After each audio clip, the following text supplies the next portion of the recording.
Ni byiza murakoze kandi mwese nshuti bavandimwe muri tayari kugira ngo murusheho gukurikirana kino kiganiro tugiye gushyiraho ubu ngubu.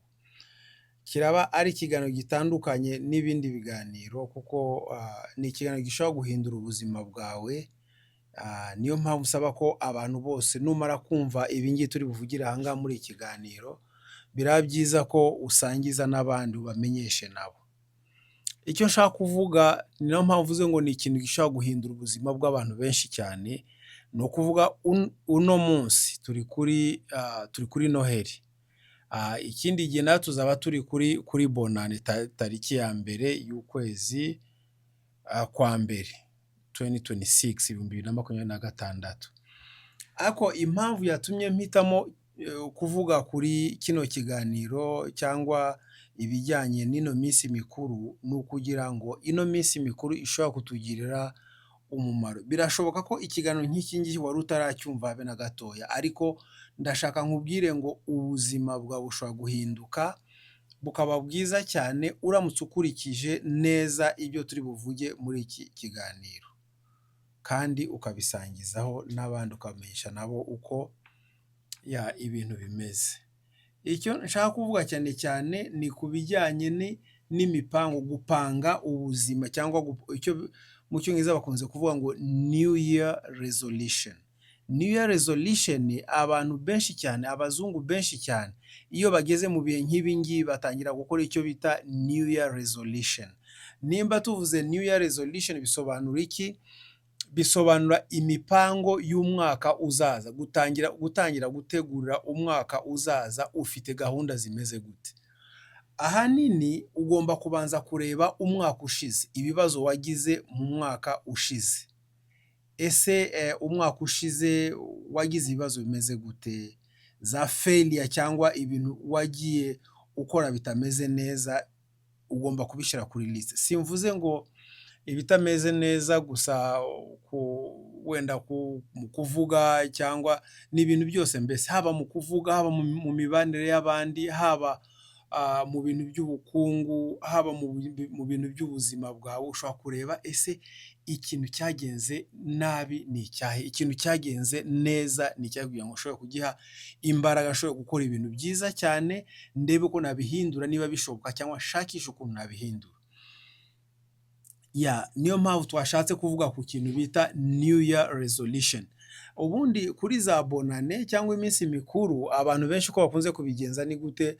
Uraza mu munsi mukuru, ukaza abantu bakarya, bagasangira, bakora iki cyose gutyo, inshuti, abavandimwe, bikarangira aho ngaho. Bamwe bakavuga ngo twageze ku munsi mukuru tugomba gushima Imana ko Imana yaturinze tukagera aha ngaha. Abandi bafite ubundi buryo bwinshi cyane bishimishamo, nko kurasa hejuru, icyo bita za firework, cyangwa se urumva ni ibintu nk'ibyo ngibyo bakunze, ibintu byo kuvuga ngo umwaka urashize tugomba kunezerwa kuko twashoboye kurangiza umwaka. Abo ngabo mu by'ukuri urabasapotinga ko nayo ni byiza cyane. Mu kintu cyose ugomba gushima Imana kuko yagufasha ukagera muri uwo mwaka. Ariko abandi bo babishyira kure cyane, kandi ugasanga bibafasha mu buryo bukomeye cyane. Niyo bajya bavuga ngo New Year Resolution. Nicyo nshaka ko tuvugaho cyane cyane, kandi turabivuga ku buryo umuntu uwo ari we wese, yaba uwize yaba utarize, akurikirana kino kiganiro, amenye icyo bita New Year Resolution, amenye imipango ugomba gupanga ku mwaka uri imbere, wenda bishobotse ugendeye no ku bitaragenze neza. Ariko rero n'ibyagenze neza nabyo ni ukubishyiraho nabyo. Ibyagenze neza mu mwaka, hamwe no kugushima Imana uko Imana yagufasha ibintu byose bikagenda neza, cyangwa bimwe nabyo bikagenda neza. Ariko hagati aho ugomba no kubyandika, ukabishyira ku gapapuro, ukavuga ibyagenze neza n'ibi n'ibi. Dore ikizamini tugiye gukora ni iki rero, umwitozo cyangwa ikizamini. Aho uri, fata agapapuro, niba utazi kwandika, ashaka umwana akwandikire cyangwa umuntu, andika, ushiramo, afata agapapuro gaceho imirongo, umurongo umwe hagati no hagati, wandike ibyagenze neza n'ibi, ibyagenze nabi n'ibi. Ubyandike byose ubishyire ku murongo. Nurangiza kubishyira ku murongo, fata kandi gapapuro, uvuge ngo okay, ibyo ngomba gukora ni ibiki. Ukabyandika aho ngaho byose ibyo ugomba gukora, ku ruhande rero, ku rundi ruhande ukandika ese mfite ubushobozi bwo kugera kuri ibi ngibi napanze gukora? Icyo nababwira cyo abantu bashobora kubigeraho. Reka ndabaha urugero. Ndabaha ingero zitandukanye niba tuvuze kuri New Year Resolution, ibyo ugomba gutekerezaho kandi bishobora kugufasha cyane. Ariko hari igitekerezo nshaka kubanza kubaha kuko turaza no kubivuga nyuma aha ngaha. Urebye neza abantu benshi barakora. Ujya mu kazi uko kaba kameze koroshye cyangwa gakomeye, keza cyangwa katameze neza, uko byagenda kose akazi kaguha amafaranga atuma ushobora kubaho. Ushobora kuba utakishimiye ako kazi, byandike kuri ako gapapuro ko kano kazi mfite sinkishimiye, ndashaka akazi kameze neza. Cyangwa se ufite akazi kameze neza uvuga ngo kano kazi kugira ngo nshobore kukagumaho ngomba gukora ibi n'ibi n'ibi. Nabyo byandike aho ngaho nta kibazo. Ariko icyo nshaka kubwira abantu cyane cyane ni uko abantu benshi iyo ukorera umuntu uba umeze nk'umuja w'uwo muntu. Reka mbahe nk'urugero, abantu bakora muri za kampani, ushobora gukora muri kampani cyangwa muri ofisi iyi n'iyi, ariko harimo abo bita abashefu. Abo bantu b'abashefu abo ngabo nifuza ko wakwandika kuri icyo gipapuro ko nawe ushaka kuba shefu. Shefu wawe wowe wenyine, ube bose wawe wowe wenyine. Nashaka ko mubyandika mwaho ngaho, kuko ikibazo kiri abantu uzarebe ni ikibazo gisa nka cyagiye mu mitwe y'abantu, cyagiye mu bitekerezo by'abantu. Ugasanga umuntu ngo ugomba kugera ku kazi saa 3. Amasaha y'akazi ni saa ngapi? Ni saa 3.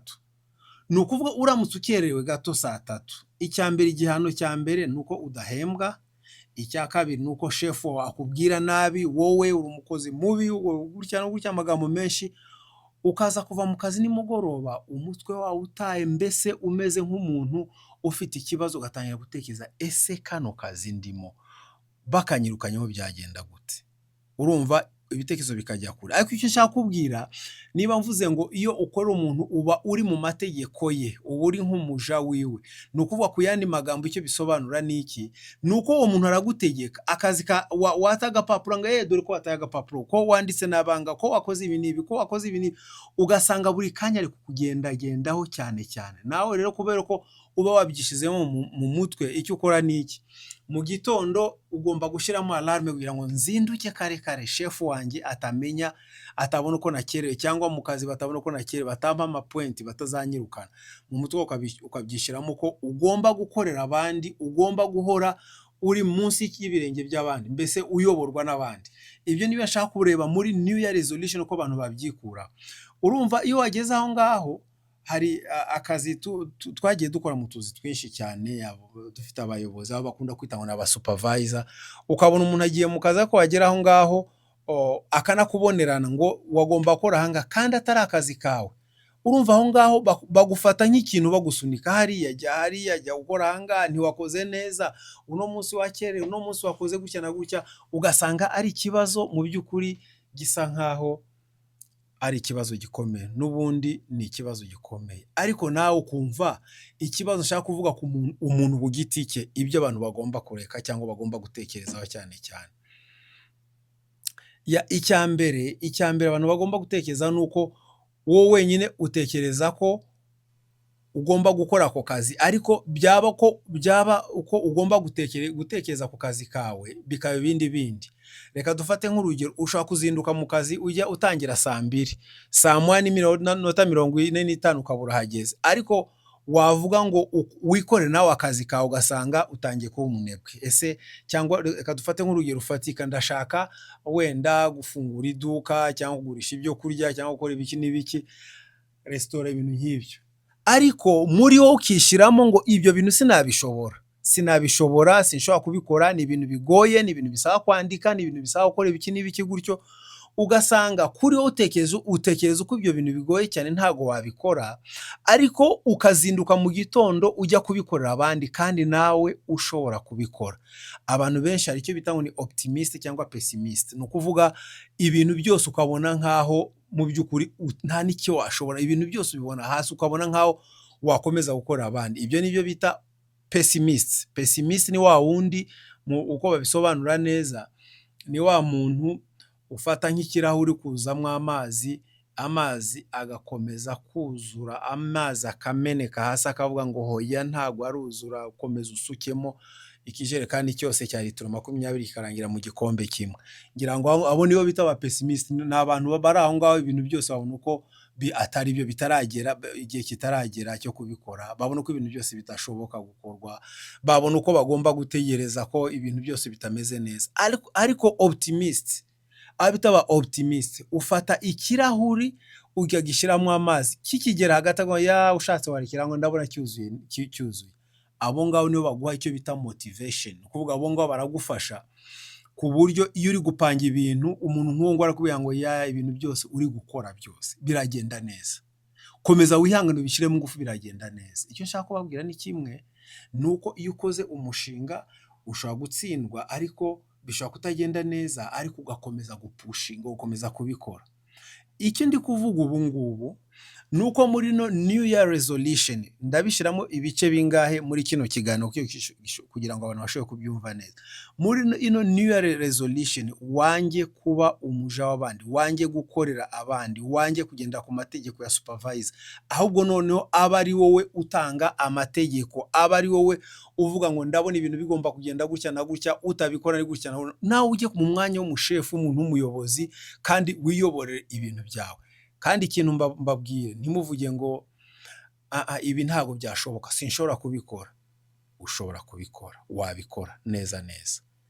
Ngira ngo twabyumvise aho ngaho. Iki cyari icyiciro cya mbere cyo kugira ngo mbategure neza, kuko ngiye kubabwira New Year Resolution uko ikora, mbahe n'ingero ibyo ugomba gukora byose, uko ugomba gutegura New Year Resolution.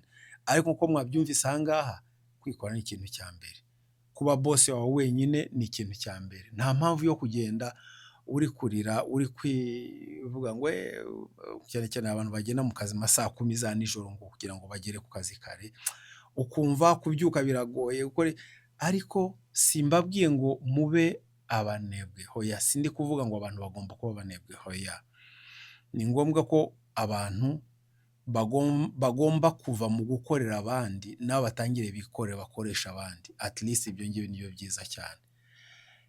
Icyo ni igitekerezo nashatse kubabwira, ariko video ikurikira niri busobanure neza icyo bita New Year Resolution, n'ingamba ushobora gukora, ibyo abazungu basanzwe bakora bakabipanga neza. Nibwo nawe turareba uko tubivugaho mu kanya gatoya. Murakoze cyane mwese mwashoboye gukurikira kino kiganiro, kandi Imana ikomeze barinde mwese.